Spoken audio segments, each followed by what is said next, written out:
নমস্কার বন্ধুরা, সবাই কেমন আছেন? চলে আসলাম আর একটা নতুন ব্লগ নিয়ে। তো আজকে রান্না করব হচ্ছে লোটে মাছ। আর অন্ধকার অন্ধকার লাগছে এই কারণেই, বাইরে প্রচণ্ড মেঘ করেছে, ঘরে আলো যেন ঠিকঠাক মতন লাগছে না এরকম। তো যাই হোক, লোটে মাছটা নিয়ে এসে দেখো, লোটে মাছটা খুবই সুন্দর। লোটে মাছটা উঠেছিল বেশ ভালোই বাজারে। ছোট ছোট কচি লোটে মাছটা আমার ভালো লাগে না। আর এখানে দেখো আমি সবজি সব গুছিয়ে নিচ্ছি, কী কী রান্না করব। কাটি কচুটা। তো দেখো, মেয়ে তো বসেছিল রথ নিয়ে, সে আর ঠাকুর নিয়ে খালি ঠাকুরের সাথে গল্প করে যাচ্ছে। আর এখানে সমস্ত সবজি কেটে গুছিয়ে নিয়েছি, আদা রসুন পেঁয়াজ। লোটে মাছে একটু পেঁয়াজটা বেশি লাগে। কলমি শাক কেটেছি, আর লোটে মাছটা কেটে ধুয়ে নিয়েছি হালকা গরম জল দিয়ে, লেবু দিয়ে। আর এই কড়াইতে রাতে লুচি করেছিলাম, সেই তেল ছিল, তার মধ্যেই আমি লোটে মাছটা দিয়ে দেবো। লোটে মাছটা রান্না করব আজকে হচ্ছে ঝুড়ো। আর এই যে লোটে মাছটা দিয়ে দিলাম, এর মধ্যেই লবণ আর হলুদ দিয়ে দেবো।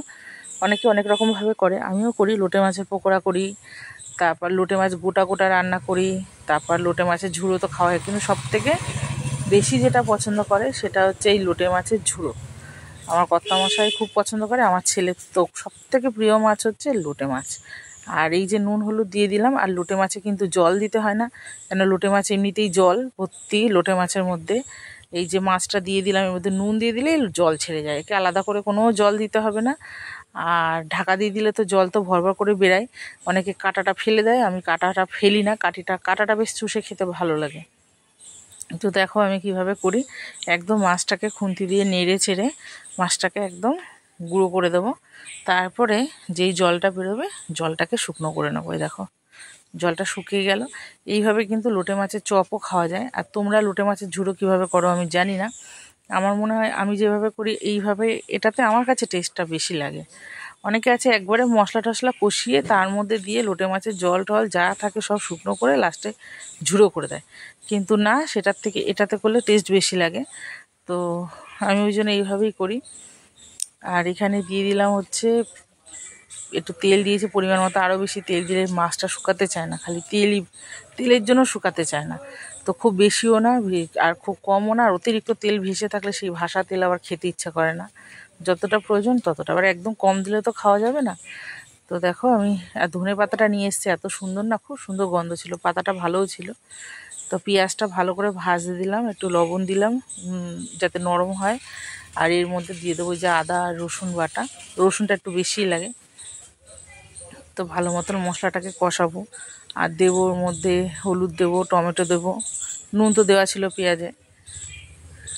তো সব মশলা কষিয়ে নেবো। এইভাবে কষিয়ে নিয়ে সুন্দর করে তেল ছেড়ে গেলে পরে ওর মধ্যে দিয়ে দেবো হচ্ছে মাছটা। তো দেখো, ভয়েস দেওয়ার সময় গাড়ি ঘোড়া গেলে রাস্তা দিয়ে খুব শব্দ হয়। তো যাই হোক, এবার দেখো টমেটো দিয়ে দিলাম। আর তো বললামই কী কী দেবো, সমস্ত মশলা যা যা লাগে আর কি। ধনে জিরে আমি দেবো না, জিরে দিলে আমরা খেতে পারি না। যারা খাও দিতে পারো, কোনো অসুবিধে নেই, যে যেটা খায় যেমন খায় আর কি, কোনো ব্যাপার নেই। তো যাই হোক, মশলার দেখো তেল ছেড়ে দিল। প্রথমে মনে হচ্ছিলো না যে তেলটা একটু লাগবে, তেল এমনিতেও লোটে মাছের মধ্যে রয়েছে, ওই যে সাদা তেলের মধ্যে যে মাছটা দিয়েছিলাম। তো যাই হোক, এবার দেখো মশলা কষে গেল, আর আমি এক ফোঁটাও জল দিইনি। মশলাটা কষাতে কষাতেই সামান্য একটু জল দিয়েছিলাম যাতে ধরে না যায়। তো যাই হোক, তেল ছেড়ে দিল, আর সেই লোটে মাছটা দিয়ে দিলাম। আর এই লোটে মাছটা দিয়ে নাড়াচাড়া করব, একদম নাড়াচাড়া করতে করতে একদম ঝরঝরে হয়ে যাবে। আর এর মধ্যে দেবো হচ্ছে ধনে পাতা, দেখলি ধনে পাতাটা দিয়ে দেবো। আর দেবো একটু গরম মশলা।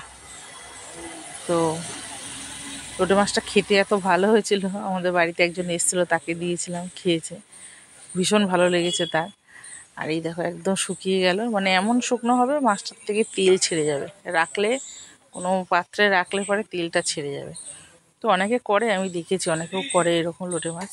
তো আমরা প্রথমে কিন্তু লোটে মাছ গোটা খেতাম না, এইরকমই খেতাম, ঝুড়ো খেতাম। পরে মানে গোটা রান্না করে খাওয়া শিখি। তাহলে ওই আলু বেগুন দিয়ে ঝোল, ঝোলের মধ্যে কাঁচা মাছগুলো ছেড়ে দিয়ে ওই সব ওরকম খেতে পারি না। আমি করব, আর একদিন করবো লোটে মাছ আমি গোটা কীভাবে করি। আসলে মাছটাকে যেমন মাংস তোমরা ম্যারিনেট করে রাখো, ওরকম করে ম্যারিনেট করার মধ্যে তেল দিয়ে মশলা কষিয়ে তার মধ্যে মাছটা দিয়ে গ্যাসের ফ্লেমটা কমিয়ে দিই, দিয়ে আমি আমার মতন কাজ করতে থাকি। তারপরে গ্যাসটা বন্ধ করে দিই, তারপর কড়া ঠান্ডা হলে একটা পিঠ উল্টে আর একটা পিঠ বসিয়ে দিই, আস্তে আস্তে হয়, ওইভাবে করি। তো দেখো আমার লোটে মাছটা রেডি। আর এখানে গাঠি কচুটাও রেডি হয়ে গেছে। গাঠি কচুটা এত সুন্দর ছিল না কি বলবো।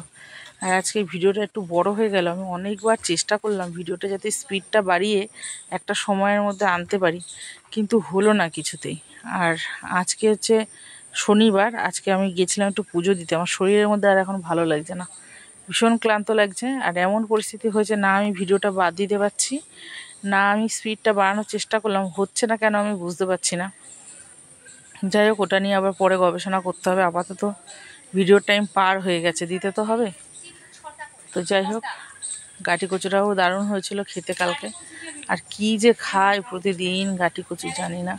যাই হোক, ভালোও লাগছে, আমারও খেতে খেতে এখন ভালোই লাগছে। বর খায়, বরের ভালো লাগে, এখন আমার ভালো না লাগা থেকে এখনও আমারও ভালো লাগছে। আর কি করব। তো দেখো, শান্তি নেই, এর পরেও কত কাজ। তো এই যে রান্না বান্না করে উঠলাম, খেয়ে দিয়ে উঠে আবার স্নান করলাম, করে ঠাকুর সাজালাম। আমার ছেলে তো ওই ঠাকুরের মালা টালা গাঁথতে পারে না, তারপরে সাজাবে সে বাঁধতে পারে না, কি অবস্থা।